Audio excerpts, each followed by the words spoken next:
부산시의회 복지안전위원회에서 침례병원의 보험자병원 전환을 촉구하는 결의안을 채택했습니다.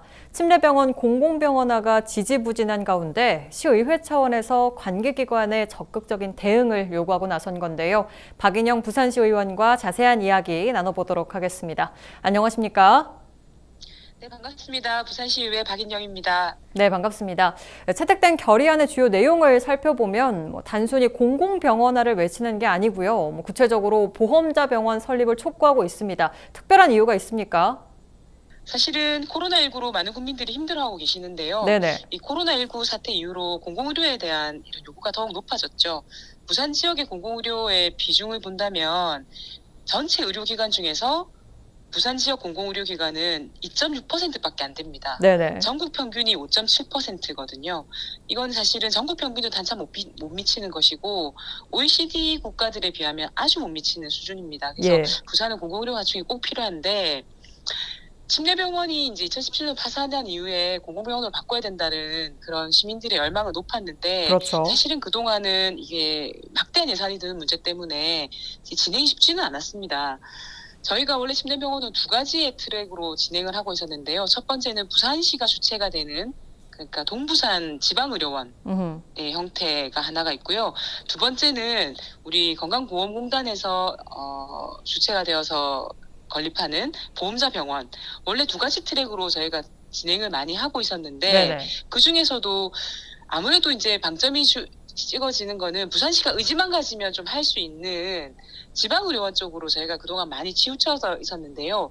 최근에는 건강보험공단에서 보험자 병원을 좀 확대하는 방향으로 정책을 전환했기 때문에 오히려 건강보험공단의 보험자 병원으로 전환하는 것이 침례병원 공공병원화에 훨씬 더 빠른 방법이 아닌가 하는 생각이 들어서 좀 건강보험공단과 함께 우리가 보험자 병원으로 침례병원을 공공병원화 해보자라는 내용으로 결의안을 채택하게 되었습니다. 네. 그동안 현장도 들여다보고 지역 주민분들도 많이 만나보셨을 텐데요. 현재 동부산권의 의료 공백 실태 어떻게 보고 계십니까?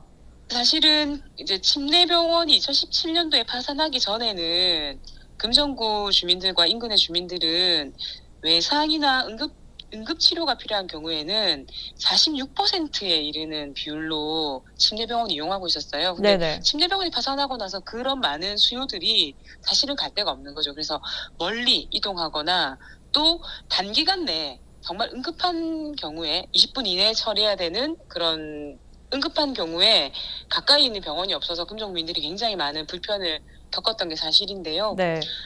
이런 이유만 보더라도 사실은 침례병원이 빨리 공공병원화로 추진되어서 전환되어서 시민들에게 질 높은 의료 서비스를 공급하는 게 필요하다는 생각이 듭니다. 침례병원 공공병원화를 위해 앞으로도 많은 노력 부탁드리겠습니다. 마지막으로 공공의료기관 확대를 위한 부산시의회 향후 대응 계획에 대해서 설명 부탁드립니다. 사실은 코로나19 이후에 공공의료에 대한 투자가 이게 낭비가 아니라 필수적인 투자다라는 인식이 많이 높아지고 있거든요. 네네. 우리가 불이 나지 않는다고 해서 소방서를 없애진 않지 않습니까? 똑같은 이유로 공공병원도 미리미리 투자해 놓으면 오히려 이런 응급 상황이 발생했을 때 더 적은 비용으로 이런 대규모 감염병 같은 이런 상황들을 잘 효율적으로 막을 수 있다라는 국민적인 공감대가 형성돼 있기 때문에요. 공공의료에 대한 투자를 확대하자라는 노력을 계속해 나갈 예정이고요. 네. 그리고 특히 이런 부분은 대부분의 지역이 비슷해요. 뭐 광주, 뭐 경남, 강원 이런 데서 대부분의 지역에서 지방의 공공의료기관을 확대하려고 하는 추세이기 때문에 부산뿐만이 아니라 다른 지역과 연대해서 공공의료에 대한 확충을 시도하려는 노력을 저희 시의회도 함께 계속해 나가도록 하겠습니다. 네. 공공의료기관의 조속한 확충을 통해서 부산 시민의 취약한 건강 수준이 향상되길 기대해 보도록 하겠습니다. 오늘 말씀 여기까지 듣겠습니다. 고맙습니다. 고맙습니다. 네, 지금까지 박인영 시의원과 이야기 나눠봤습니다.